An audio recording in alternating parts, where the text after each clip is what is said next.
The air in the hospital room was thick with the scent of disinfectant and the solemn finality of a life ending. My grandfather, Silas***, was 94, sharp as a tack until the very end, but his body was failing him. The entire Lockwood family was there, gathered around his bed. My father, Robert***, the dutiful eldest son, my aunt*** Caroline***, the perpetually anxious one, and me, Alex***. 28. Your old grandson holding his hand. We were a family built on the unshakable foundation of Grandpa Silas's success. He was the founder of Lockwood Textiles, a regional powerhouse built in the post-war boom. He had lived a life of honor, charity, and quiet power, but in his final, gasping moments, Silas turned his eyes that had seen nearly a century of history, directly to me. He squeezed my hand with surprising strength and whispered 3 words that shattered the image of the man I thought I knew. Find the ledger. Ask Elias. His eyes went vacant immediately after, and the silence in the room became absolute. The core conflict landed right there, heavy and metallic. The ledger, that sounded like a business record, something mundane. But why the urgency? Why single out me, the grandson who studied history, not business? And who in the world was Elias***? I had never heard the name Elias mentioned in any family story, business meeting, or legal document. My grandfather, the founder of the ethical Lockwood Empire, had left a cryptic deathbed command that hinted at a dark secret, a missing financial record, and a ghost from the past. Should I respect the solemn moment, mourn the patriarch, and ignore his final, delirious words for the sake of the family's peace and his untarnished memory? Or should I heed his final, frantic instruction, risking the exposure of a truth that could irrevocably tarnish the entire Lockwood legacy? Was I wrong to even consider digging up the grave of my grandfather's past? Tell me honestly, would you have left the ledger alone, or would you have started the scavenger hunt the moment the funeral ended? The funeral was a grand affair, fitting for a man who had built an empire. The eulogies focused on Silas's integrity, his humble beginnings, and his unwavering belief in hard work. Every word felt like a deliberate contradiction to the desperate whisper he'd given me. After the wake, when the house was finally silent, I began to search. The ledger had to be historical, something Silas wanted me, the historian, to find. I went straight to the archive room, a small, humidity-controlled vault where Silas kept his most precious early business documents. The room smelled of old paper and leather. I found the financial records, all neatly bound in leather volumes. There were ledgers for 1948, 1949, 1950, and 1952, but the volume for ***1951 was missing. It was a gaping hole on the shelf. The missing year confirmed my suspicion. The ledger wasn't mundane. It was a deliberate omission. But the ledger wasn't there. I recalled the 2 clues, find the ledger, ask Elias.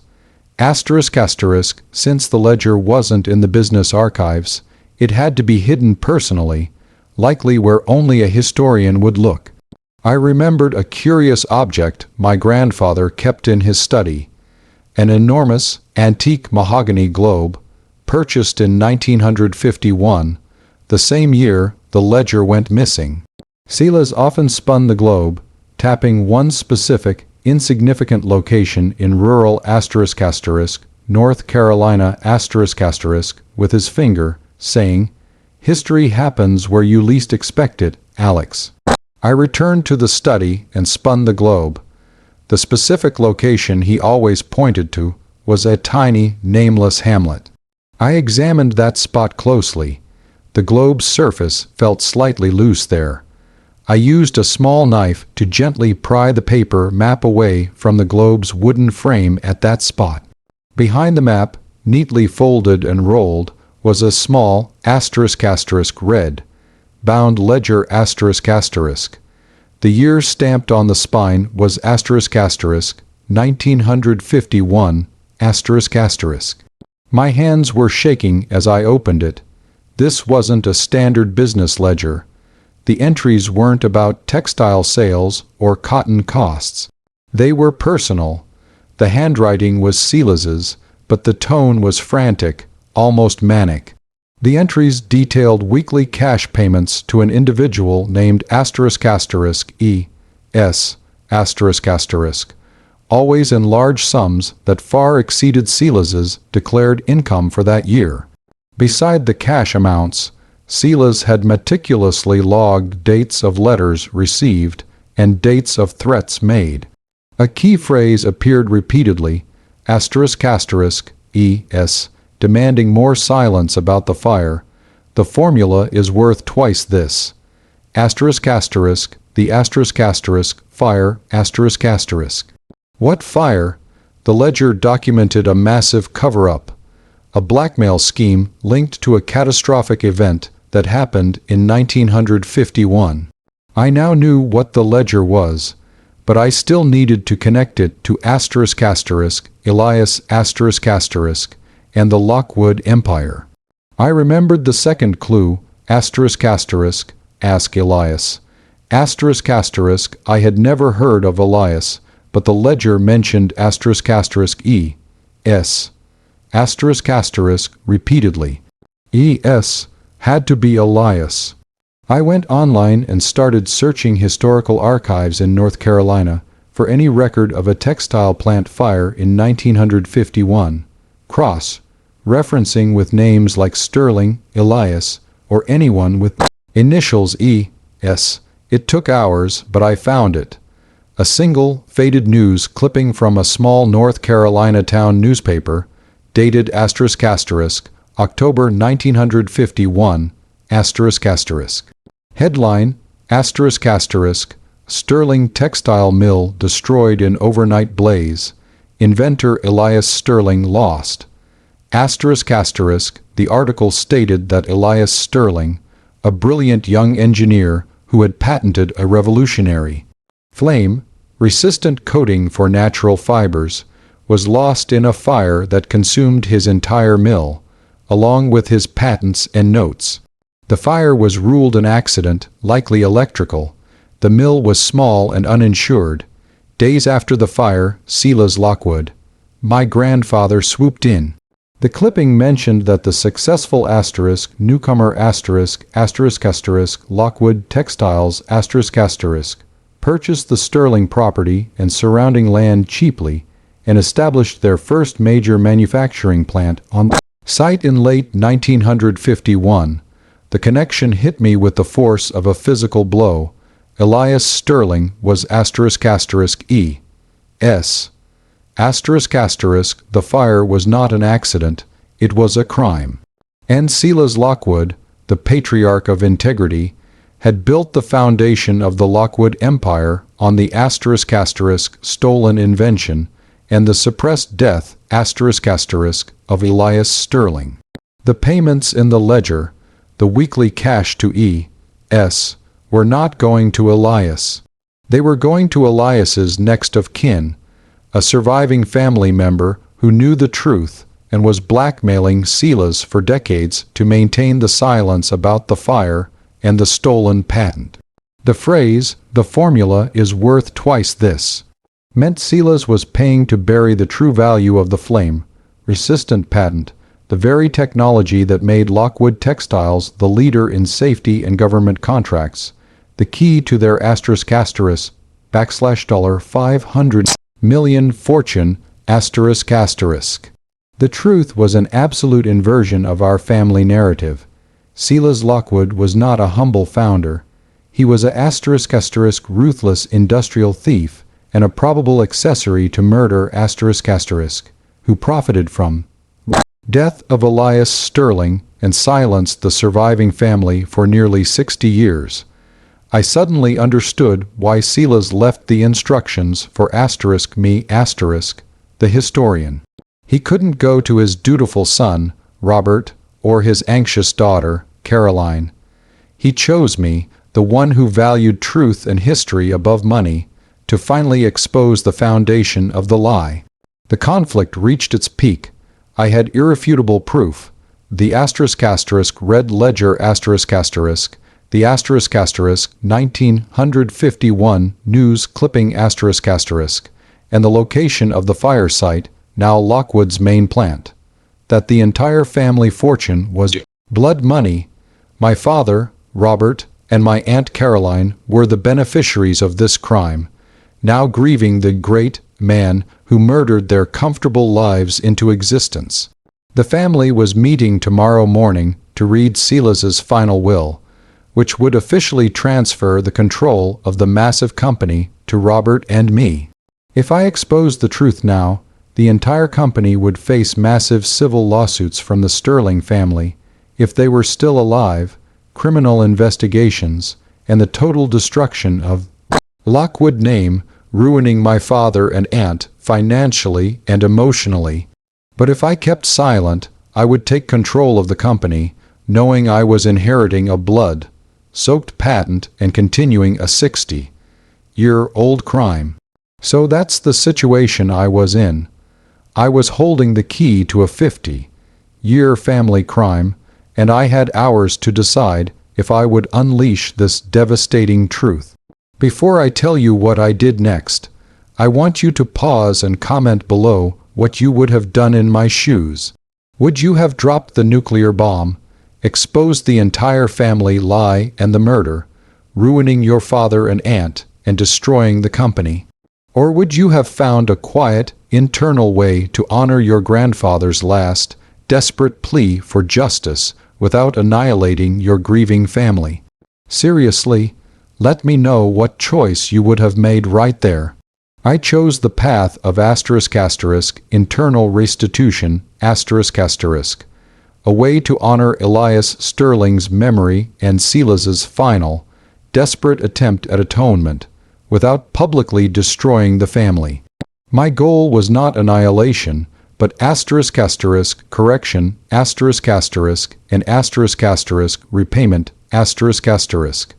I attended the will reading the next morning. My father, Robert, and my Aunt Caroline were tense, but focused on the inheritance.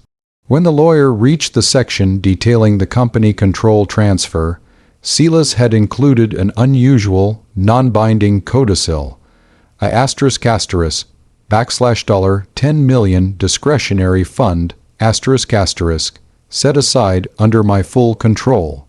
Separate from the rest of the estate, for historical research and legacy maintenance. My family was confused, but no one questioned the eccentric patriarch.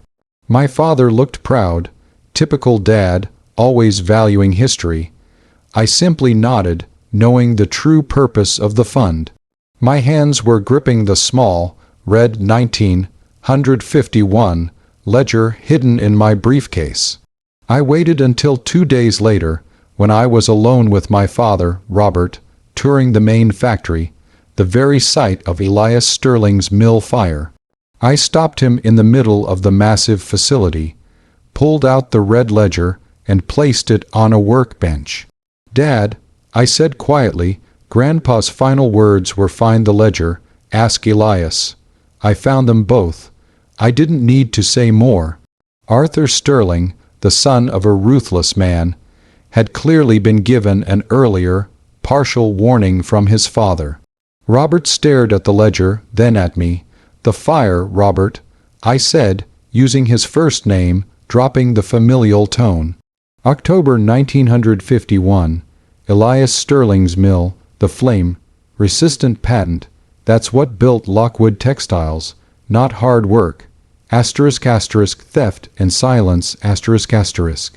Robert went pale, not in total shock, but in dawning, cold horror. He admitted that Silas had once made a cryptic reference to a foundational mistake, but insisted he never knew the specifics. He was the dutiful son who never asked questions. I told him the full story, the stolen patent, Elias's death, the ongoing payments to the blackmailing family member whom I still hadn't identified, and the fact that the entire $500 million company was founded on blood money. Robert, the businessman, was terrified of the public and legal fallout. My demand was not destruction. It was restitution and reversal (1) immediate dissolution of the discretionary fund. The $10 million fund was not for history. It was the down payment **.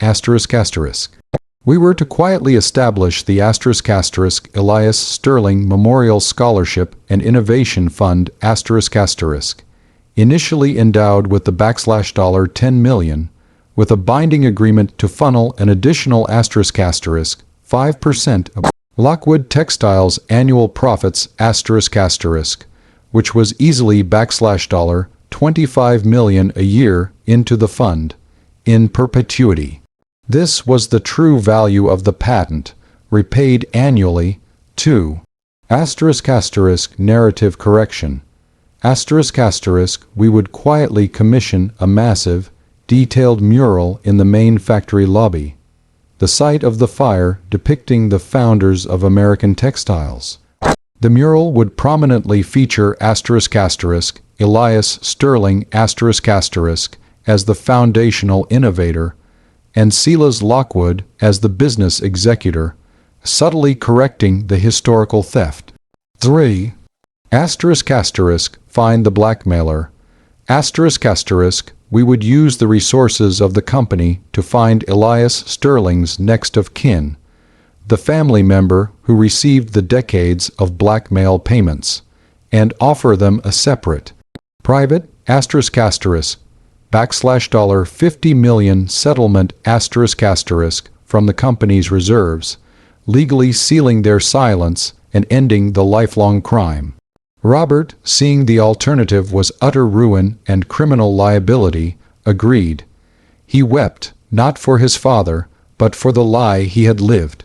The aftermath: within the year, the Elias Sterling Innovation Fund was active, quietly becoming one of the most prestigious textile technology funds in the nation, funding young inventors. The *5% annual profit contribution ensures the debt is paid forever. The stunning new mural now dominates the factory lobby, showing Elias Sterling looking visionary and heroic, with Silas in the background, looking thoughtful and complex. The historical narrative of Lockwood Textiles has been silently recalibrated. I, Alex now run the company alongside my father, but my true role is that of the keeper of the ledger and the architect of atonement I successfully located Elias Sterling's surviving granddaughter, who had been living modestly on the blackmail payments, and delivered the private $50 million settlement and a complete, truthful, and confidential account of her grandfather's fate.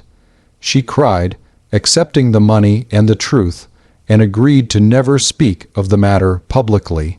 The secret is sealed, the crime is atoned for, and the $500 million empire is now built on repayment not theft.